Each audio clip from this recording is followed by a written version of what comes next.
Невдживан е от хитринското село Трем. Идва в парк Кьошковете, за да разходи двамата си внуци. Те са на 4 и 3 годинки и след люлките най-се радват на животните. Това питат преди малко. Какво питат? Дали има животни в зоопарка. Сега идвате специално, за да разходите децата? Да, за да разходя децата ми, от чужбина идват и да ги разходя малко из парка.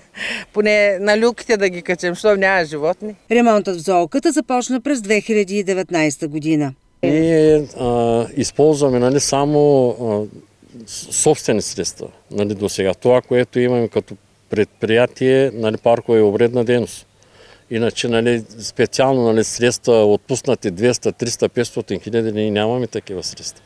Това са средствата и всичко е направено с наши средства основно, с много малко средства от общината отпуснати. Старите помещения са подменени с нови. Остава да се довърши клетката на половете и да се изградят стълбите до волиерата.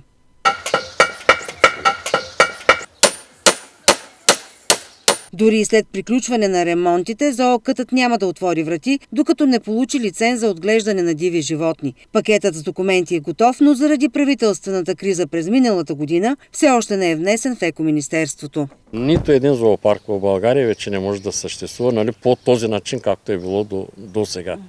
Затова и много по-големи зоопаркове, където са хвърлени милиони, визирам град Пловдив, и до сега не е отворен за посетители и си стои така. Строителните дейности в зооката са извършени съобразно изискванията, за да бъде лицензиран обектът, уверяват от общинското предприятие.